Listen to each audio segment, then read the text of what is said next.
Hello, everyone, and welcome back to the Old Hunt, where we are still celebrating 10 years of Bloodborne. We have followed Gehrman's advice, we have ascended Erden Chapel, and we have found ourselves now in the Healing Church workshop. And ironically, this chest stayed closed the whole last time I was here. I'm pretty sure, there's no definitive way to prove this, but I'm pretty sure that when Yharnam directs us to the old Healing Church workshop and indicates that the people of the Healing Church, like ministers, the hunters here, have much to offer us, the hunters themselves proved something of a bust in that regard, but we were able to gather a few different things. We got the Communion Rune. We sort of snuck our way into the Formless Erden Rune, but I suspect that the main reason the game points us here is, first of all, for one thing, I think they wanted to indicate through that locked door that, hey, this is a place you can come check out later on. It can't stay locked forever, or we're going to find a key or something, right? So I think there's a little bit of setup happening there. But in terms of what we can actually take away from this experience in climbing the Healing Church workshop is in this treasure chest. I believe it is this particular badge that is probably the most relevant thing that Yharnam would be sending us after. Could be wrong about that, but that's just what I think. So let's take a look at it and see what it would get us. Okay. So this is the Radiant Sword Hunter badge. I mean, literally, you could call the Kagayaku at the very start, you could say, Shining or something like that, but Radiant Sword Hunter badge is the official translation, and it's great. So I'm just going to use it. Let's see. It is a badge or one of the badges once issued by the Healing Church workshop. That, which is the Radiant Sword, is an indication of a direct lineage to the hunter Ludwig. And the Japanese here is Ludowiku. And I've had various episodes in Translation Born, and I think some of the Chalice chats too, going over the nitty-gritty of parsing katakana, because Ludowiku, it's sort of this weird halfway between, I think, proper German pronunciation and what in a Japanese approximation would be. I'm not entirely sure of this. It's been a while since I did the research, but I think Ludwig, which is how the official translators ended up spelling Ludowiku, is probably the way to go here. And unlike Dura, where I think you can look at the sort of J, the J sound, or the J representing the Y sound, I think you can see, oh, look at the Japanese, it should be Dura. This is a case where I think we're looking at something like the opposite, where Ludowiku should probably just be Ludwig or something like that. Although I think if I vaguely remembering, this is coming back to me now, there's something like a ch or ch sound in German that I can't do because it's not in English. That is actually somewhere in between the G of the English spelling and the k at the ku, of the Japanese. So, I don't know. If you speak German, let me know.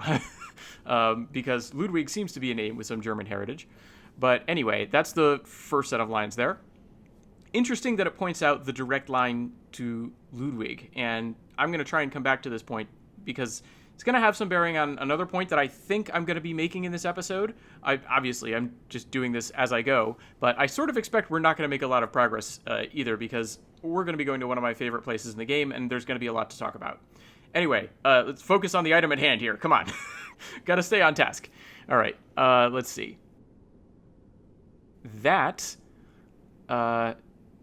is also... So that, the Soriwa at the start of the final section there, I'm guessing, is probably also indicating those... It's referring back, right? Because we're using the word that. I think what it's referring back to are the ones who bear the Radiant Sword Hunter badge, which is the evidence of a direct lineage to Ludwig. So I guess they would be how I would translate that. They are also hunters who are known by the second name of the Holy Blades. The Holy Blades is the official translation. Seiken, right? We have holy, just like the holy substance of communion, the first character there, and then the second character is sword. So the holy swords, the holy blades. Holy blades sounds cooler, so they have the hunters who bear this thing have the second name of Holy Blades. All right, so presumably we've switched back to the badge here, because it's talking about Nagori, right? It's talking about the remains, like the last remnants. So this or they could still be they is a remnant of an era when beast hunters could function as heroes. I'm going to need to look up some of the specific Japanese involved there because at the moment, Eiyu Tarieta is sort of escaping my full comprehension. But I'll put that in editing so we get it cleared up by the time this goes online. In fact, I remember this phrase giving me trouble in Translation-Born as well. It's really tricky. It seems to me that this is all a long phrase modifying jidai, or era. The direct antecedent to that term is eiyu tarieta, which I believe takes the noun eiyu, meaning hero or heroes, and adds the auxiliary verb taru to indicate those who are in the capacity of. But we're not done yet. We then need to add another auxiliary verb, eru, which means to be able to. So, to be able to have the capacity of heroes. As for who was able to have the capacity of heroes, that one's easy enough. It's hunters, and with the whole phrase modifying jidai, that part of the sentence works out to something like the era in which hunters were able to qualify as heroes. Add in the idea of yuiitsu, which means only, and the idea that we're talking about the vestiges of something, and we get the last vestiges of the only era in which hunters could be considered heroes. No wonder I couldn't parse that quickly in the moment. Right, carry on, gameplay, Matt. And then finally, the last section is very easy. It was a long time ago. It was already a long time ago now. This is the basic idea there. So we have the Holy Blades, who bore the Radiant Sword Hunter badge to indicate their direct descent from the Hunter Ludwig, and they bore themselves as heroes, walking around slaying beasts, and, presumably trying to live up to Ludwig's example, Ludwig being someone who Gehrman said, sort of managed to found this cooperation between the healing church and the hunters of the workshop to the extent that they established this particular workshop. So Ludwig definitely caused something of a revolution in terms of hunting in Yharnam. And that badge is an indication of that. And there are those who sort of carry on his legacy, and they are the Holy Blades. And that idea of carrying on his legacy is, again, something that I just want to have us keep in mind. And now, I need to go down. I need to descend, not Erden Chapel in this case. I need to descend the Healing Church workshop so that we can continue to descend and eventually make progress. Although, like I said, I don't know exactly how much progress is going to happen in this particular episode. We'll find out. And I'm running here because there's one of these little creatures, and I want to try and get ahead of it. No, stop. All right, let's try and fall onto it with a plunging attack. Ah, good. That did the trick. I wasn't sure. Ooh, and we got some twin stone shards. That's going to be helpful for when we eventually want to upgrade our weapons to the next level. I'm not sure exactly what weapon I'm going to take up to that level at this point. And see these ropes here? These are the indication line up here of that platform way down there that I don't know if you can really see that I'm going to be aiming for. And this might kill me. But if I remember correctly, if you just walk off regularly... Uh-oh. Nope. That did not work. We're going to have to try that again. Oh, boy.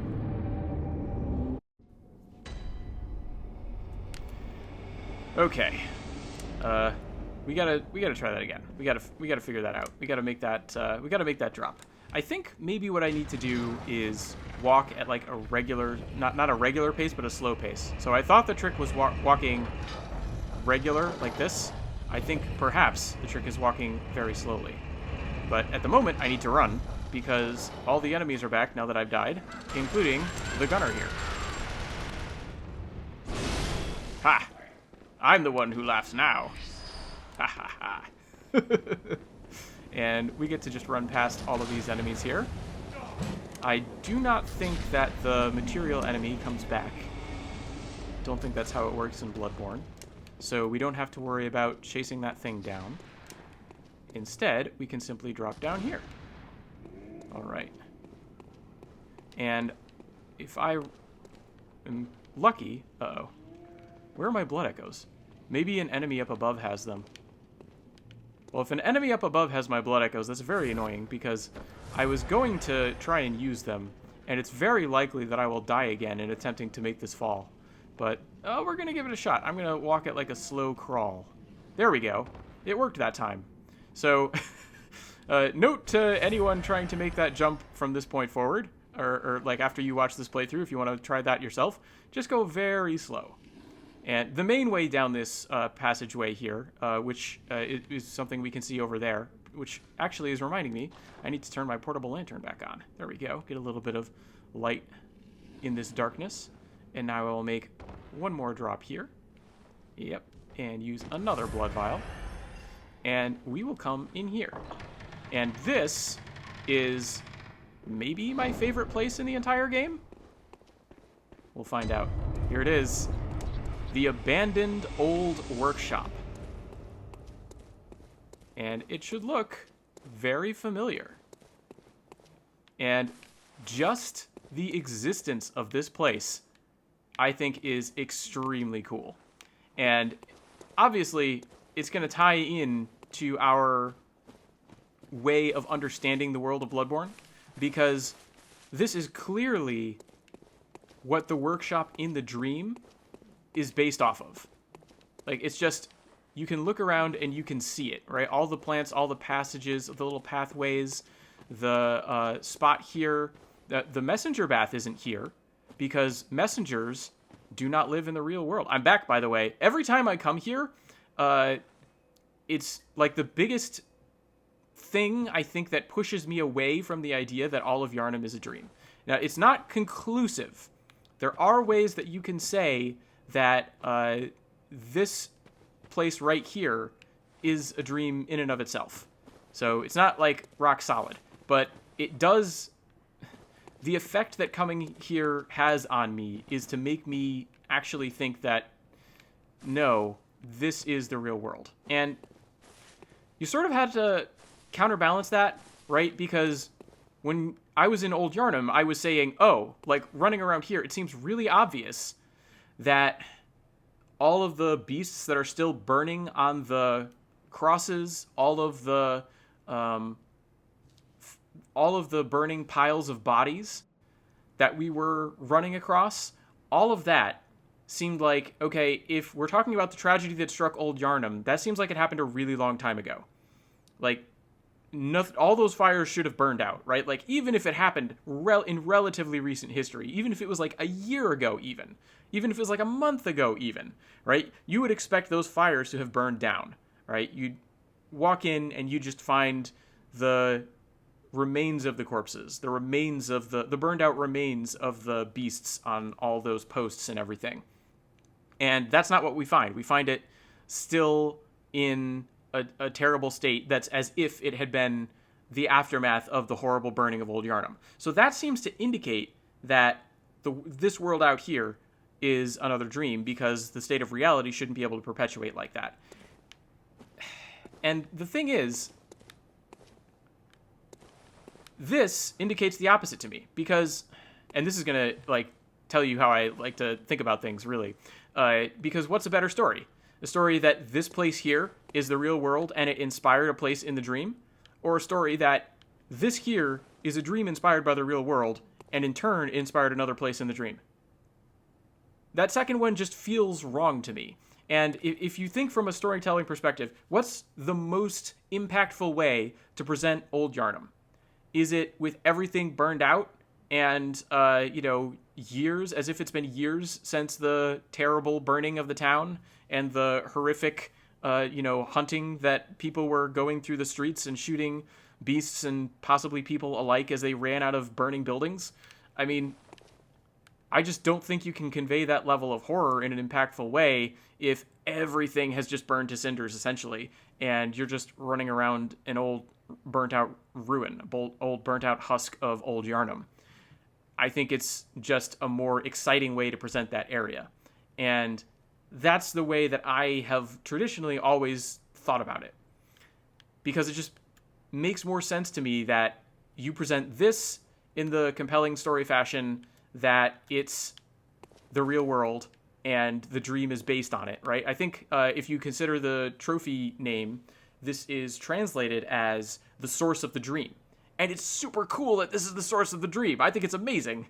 And I think it's an interesting way, whether or not it's a dream, I think this point still stands. I think it's an interesting way that Bloodborne uses the fact that it's a video game to get across a story point. Because what's something that you can do uniquely in video games? You can run around and form a visual 3D map of the world, right?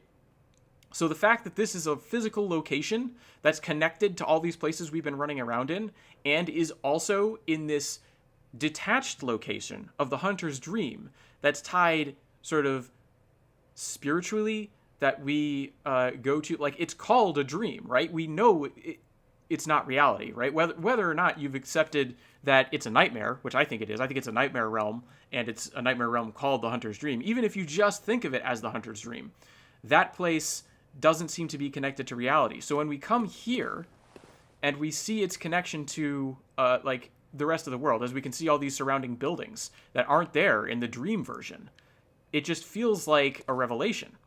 And I think the power of that revelation is somewhat lessened if you think that this is a dream, and the hunter's dream is a dream within a dream. And that's how I feel about that. But in terms of the video game thing, right, it's taking advantage of the fact that we have this hub that we warp to, and we also have this interconnected world that we run around in. And the idea that the interconnected world we run around in formed the basis of the place that is our hub that we warp to and from, I think is just a concept that has unique resonance in the form of a video game.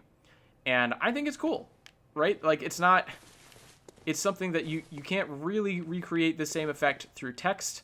And like, people will talk about how, like, the thing that differentiates video games from I think the term is like linear media, is the one that I've heard get thrown around a lot, is interactivity. And I mean, I think that's true, but I also think there's a certain level of interactivity that happens no matter what, right? Books don't read themselves.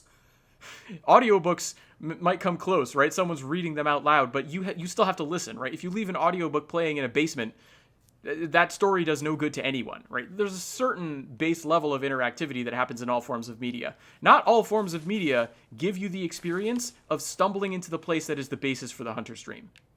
And I think that's cool, just from a like storytelling perspective, and the like something that's unique about the medium of video games and the way that Bloodborne is able to leverage that in terms of creating an interesting moment in its story, whatever you think of it lore-wise. And I mean, this is a 10-year celebratory playthrough, so I figure that's worth celebrating. All right, now that was a lot of pontificating, so I'm just driven to interact with the world a little bit. We have picked up here the doll set. We have the doll hat, the doll clothes, the doll gloves, and the doll skirt. So we've got all of those. I'm probably not going to read everything we pick up here, because everything we pick up here is also pretty significant. This is not only a significant place just in terms of the impact of finding it, it's also a pretty significant place in terms of everything we find here. And it's all fairly important, and it all plays on different interesting aspects of the game. So I think we're just going to do a few select readings and then revisit some of the very important items more slowly over time. But to get back to the thing I was starting to say about the trophies, because I don't want to forget about that. It's called the Source of the Dream. There is a little bit of pushback you can give, because again, like, this isn't definitive. It's not definitive that just because you can come here and there's the Hunter's Dream that's based off of here, that doesn't necessarily mean that this is the real world. Just because the trophy is translated as the Source of the Dream, that doesn't necessarily mean that the source is the real world, right? And if you think of the Japanese, I think literally the Japanese is something like birthplace of the dream.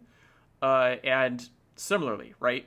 That the birthplace of the dream doesn't necessarily have to be the real world.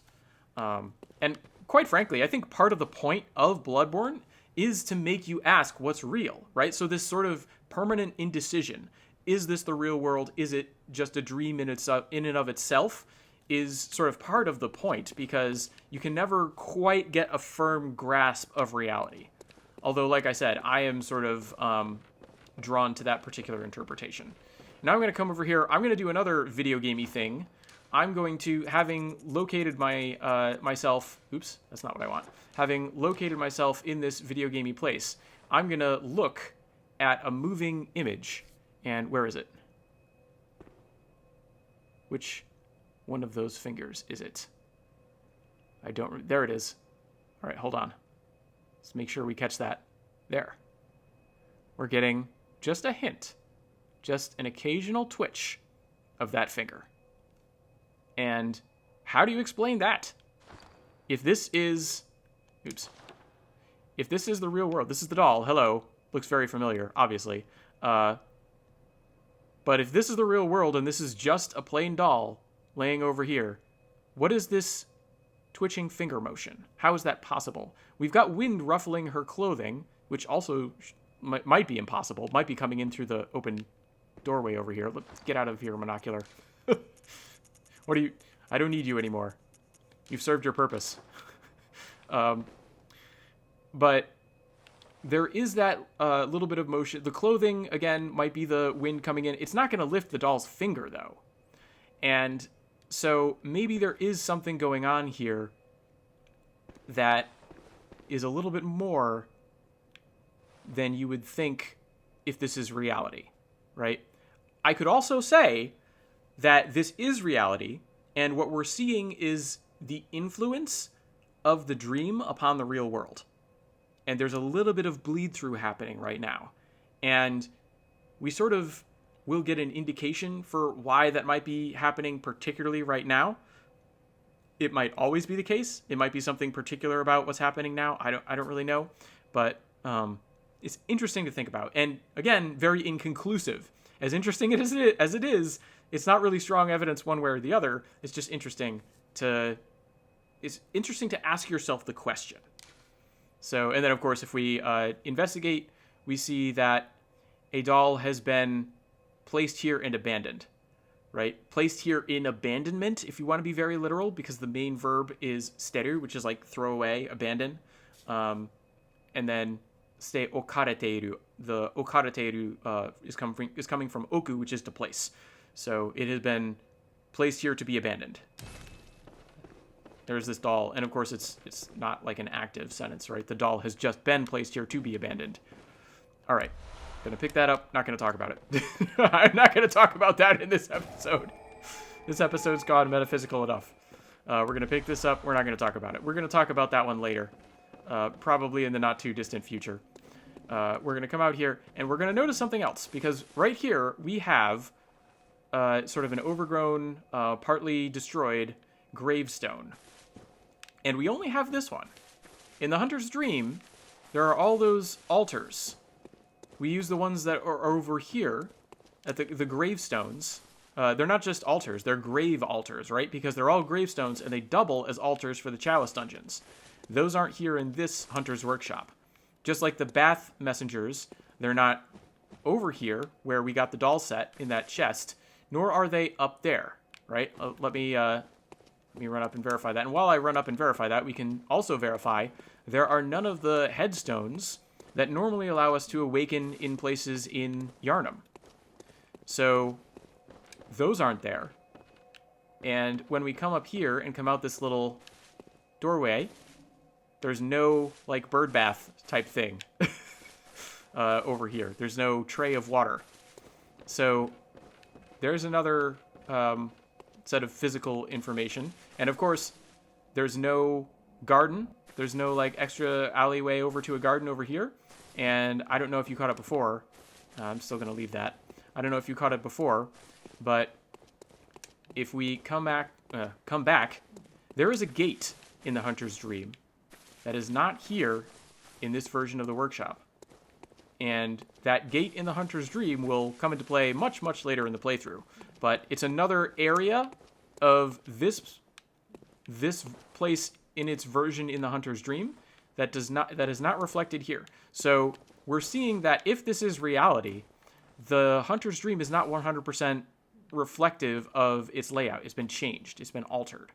And if this is not reality, if this is its own dream, then even still, the dream or the nightmare realm that is the hunter's dream is different than the dream world version that we're seeing here. And that might just be, the dream realms bear resemblance to one another for, I don't know what specific reason. But anyway, we're going to investigate this and pick up an item. We have the old hunter bone, I think is the official translation. It's the physical remains of an old hunter. Good point, gameplay Matt, but that's actually something I want to come back to later. Right now, I'd like to jump in briefly to point out that this is one of the fortuitous cases where, despite the Old Hunters DLC not being in existence yet, the translators decided to use Old Hunter both in the name and in the description as a concept. That may seem like an obvious choice, but it is also possible that this could have been understood as an old bone that happened to belong to a hunter, so it's nice to see the first line of the description in particular get this right. Okay, now Gameplay Matt can explain that we'll be coming back to this item soon. And this is the thing that I want to eventually get to, but I think it makes sense before I do that to talk about one of these higher level items. So we have Cold Blood, right? I talked about the levels before indicated by the numbers. So level 1, level 2, level 3. We're missing level 4 for some reason. But we do have one level 5 and a couple level 6s. And you'll notice that I was talking before, like in the Souls games, they have Soul of a Lost Wanderer versus Soul of a Proud Knight or Proud Warrior, something like that. We have them named. And in Bloodborne, at least for the Cold Blood items, we're getting a combo. So we have level 1, level 2, level 3. These are all just labeled as droplets or dew of Cold Blood.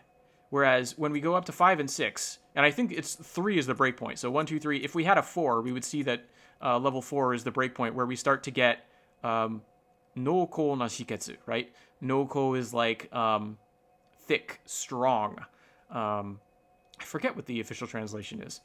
Probably something a little bit more indicative, but it's like a rich in flavor, strong in flavor, that sort of idea.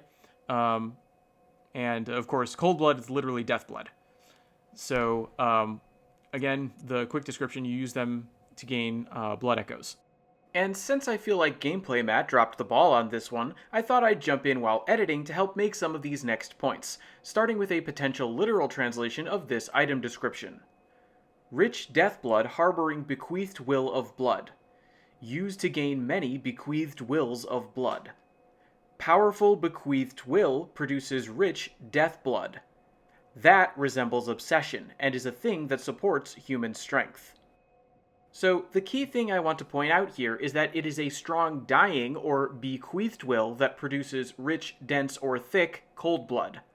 The Japanese is really able to emphasize this because of a continued pun on the word ishi, which when written with one set of kanji simply refers to will or intention, but when written with another refers to wishes passed on by the deceased.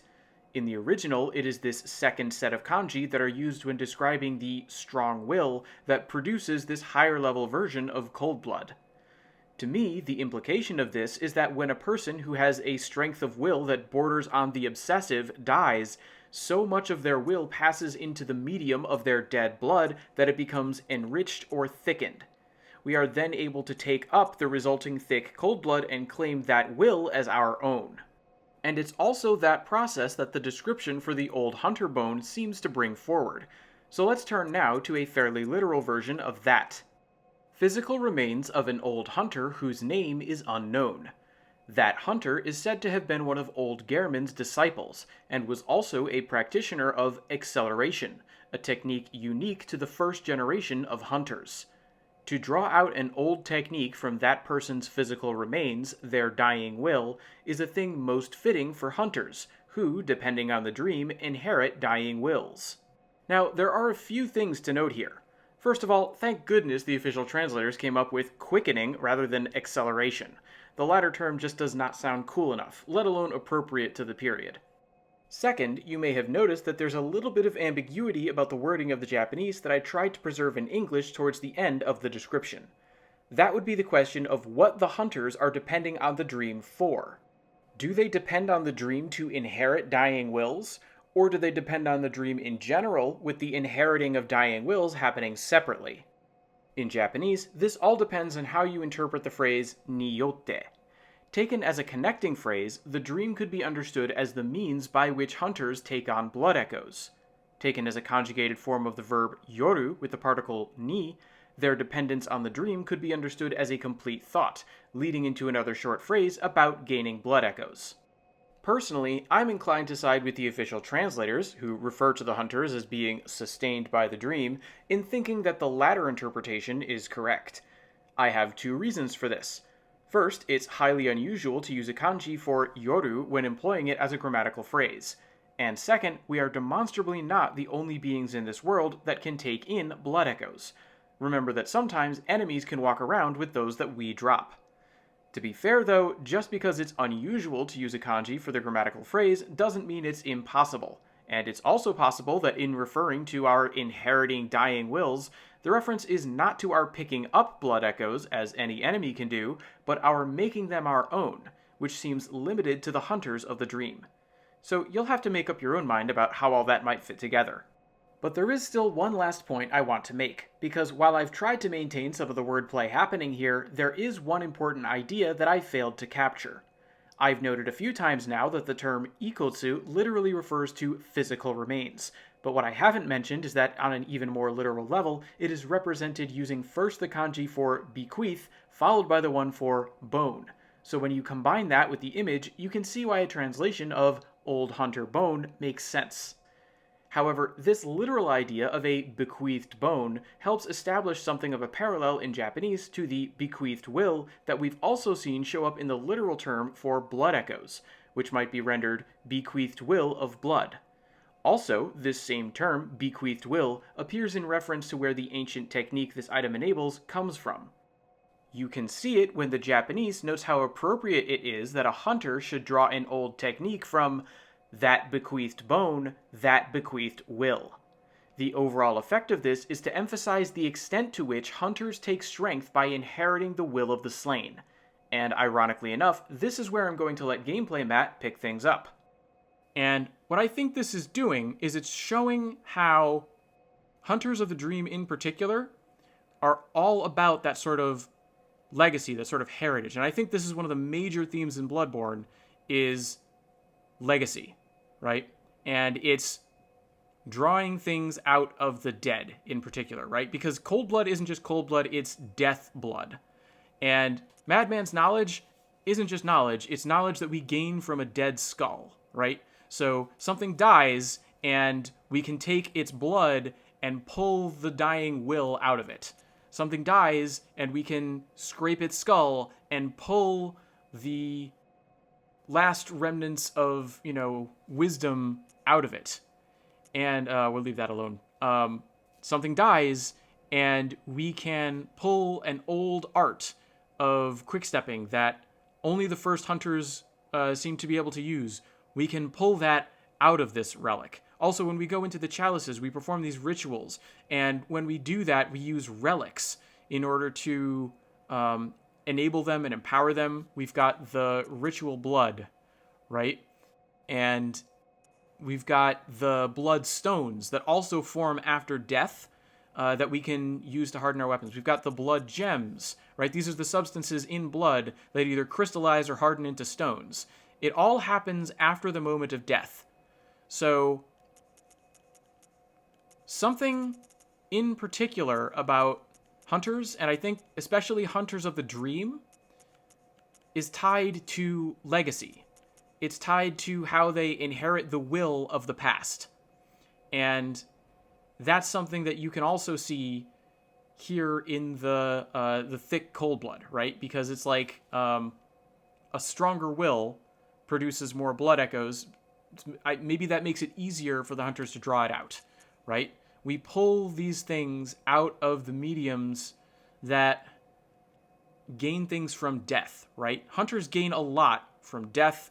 They carry forward legacy, right? I think the official translation for the old hunter bone, and the reason I was thinking I would want to focus on this in this episode, has something to do with like bearers of the torch, right? The idea being that hunters are people who carry the torch forward from previous generations, and it's been like lit from the previous generation. It goes on this line, you're carrying the torch forward, right? And I think it sort of works, but it doesn't end up hitting you as cohesively as it does in the Japanese, because the Japanese is all about the bequeathed will and the things that we gain from other creatures and beings after they're dead. And that's just like the death, the presence of death in this game, in the Japanese version in particular, I think is a lot stronger. And it took me a long time to see this. I remember actually one of the very first interactions I had with Last Protagonist was talking about something along these lines, and he was like, yeah, I think the theme of death really doesn't get done justice in the official translation. And I was like, what are you talking about? And years later, after looking at a lot of translations, I came to basically the same conclusion. I was like, the theme of death really doesn't get brought forward enough, I think, in the official English. I think if you look at each individual case, it's understandable why it would happen. But I think it's a little bit of a stronger theme in the Japanese. And the reason I want to bring this forward, right, this idea of hunters as inheritors of the dead. Oh, and the other thing that we can notice, right, is it's not just necessarily objects. We've also got messages, right? We're going to see more, but one that we've already gotten, two that we've already gotten, sort of. First of all, there's the idea that when Gehrman tells us to go to the chalices, he tells us to do it because, in part, every hunter before us has done that. Right? How does he know that the holy chalice could be found in Old Yharnam, worshipped in the Valley Hamlet? How did he know about that? Old hunter tales. We're inheriting knowledge from previous generations of hunters through the vehicle of Gehrman, and he's telling us about how we can further gain access to power from the past, right? Because the chalice dungeons are like older layers. They're underneath the city of Yharnam. So there's that level, right? Gaining strength from the chalice. This is also sort of, in a way, gaining strength from the past, but also gaining strength from the words of the previous hunters who have died, right? All those gravestones that mark their spaces in the dream, right? Now, we're not entirely sure what the full extent of that is just yet. We won't be for, the entire game. But still, it is sort of tied to that. Those hunters aren't around anymore, except Dura seems to be somewhat aware of the hunter's dream, so I don't know what's going on with that. Well, I have theories, but, Anyway, the information itself is being passed down, right, from one generation to the next. And what was the way that he told us to come to the Healing Church workshop again, right? It was heed the message of your forebears, and then he directly delivers the words, right? That's why in Japanese it was in those quotation marks that I sort of pointed out in passing in a previous episode, is because we're literally inheriting the words of the hunters who came before us and bearing them forward. So something very fundamental about that act is related to our being a hunter, and particularly a hunter sustained by the dream. And I'm not entirely sure about that connection, but I do think it's important to consider. Hi, Editing Matt here again, jumping in this time to say that upon some further consideration, it occurred to me that if we accept that we ourselves are sustained by the dream, that could be taken as some evidence for my pet lore theory that we're actually in a kind of limbo. By this understanding, the dream is keeping us going, allowing us to gain the strength of the dead, but also trapping us until we can bring the hunt to an end. Of course, this is all highly speculative and depends on your interpretation of some pretty ambiguous phrases, so I just wanted to note that before letting Gameplay Matt transition us back to why I wanted to bring up this theme of the legacy of the dead in the first place. The reason I ended up really sort of latching on to this idea of the importance of legacy after death in the idea of being a hunter, and particularly a hunter of the dream, is because it ties in with a very sort of personal reading that I have of Bloodborne. Like, I've been talking about lore theories. I've been talking about various things in the history of the world. I've been talking about even sort of video gamey storytelling type things. I haven't really talked about my reading of what all this means as a story. And to a certain extent, right, I don't think this is necessarily something that the developers set out to put in the game. But something that I personally take from Bloodborne is the idea of just the difficulty of creating a powerful creative work. Another idea that I think is best summarized with the help of a script. We've seen that the world of Bloodborne's present is haunted by the legacy of its past, and our job as a hunter is to draw strength from those old ideas where we can and use them to accomplish our own unique goals. This is much like how artists draw on inspiration from and study of past works, as well as old techniques, to forge something new and unique of their own making. Now, I've never sat down to write an essay on this and worked out all the details, but that's the gist. As Gameplay Matt would say, the question is how to sort of navigate the pressures of the past while coming up with your own unique creation. That's an idea in Bloodborne that I personally think is very strong, resonates with me as someone who does creative work myself. I consider translation to be a creative art. And quite frankly, now that I think of it, the whole act of my doing Translation Born, where I'm analyzing someone else's translation in hopes of sort of expanding my appreciation for the art of translation and applying that going forward in my work, sort of indicative of some of the things we're talking about in terms of hunters teasing arts from, old things. So I maybe that's why that theme resonates with me so much. And again, I don't necessarily think the creators had that in mind. I don't think they were crafting the story of this game and thinking, this will be a beautiful metaphor for the difficulty of creating works of art. No, but that's still something that I get out of the game. And this place, I think, is a great way of showing it off. So anyway, I just talked for a very long time, and I wonder if I can make that... Let's roll over here. Yeah. All right, we're back on the path. I'm going to have to fall down later on from higher up because there's other items up there that I missed, and I don't want to be missing items. I have, like I said, I have completionist tendencies in me. But that's okay. We are going to descend all the way down here. I've been talking for a long time. I want to make at least a little bit of progress in this episode before I bid you all farewell, so that I can say I went somewhere. And I hear that, weird snore sound. Where is it? Oh, it's just very hard to see. It's right in front of the door. There is an enemy up ahead. And we are going to walk slowly, and we are going to disguise our presence so that it does not detect us. It does not wake... Oh, it's waking up. Abandoned plan! New plan! Woo! All right, I got a comment. I'm playing things very close to real time right now. I got a comment that said if you get that if that fully charged R1 or R2, it combos into another R2. And look at that! I thought it might just be like smack smack, but it was big smack and then like a whole circular swing. Oh, that's beautiful. Oh, okay. That was a good tip. I'm definitely going to be putting that to use. All right. And actually, it has been a very long time, so I think I'm going to cut the episode here before I actually advance into the new area. But we've finally done it. We've progressed to the point where the new area is open to us, and we will explore that next time. Until then, thank you all very much for watching. I'm going to call an end to my hunt for the evening, but I wish you good hunting.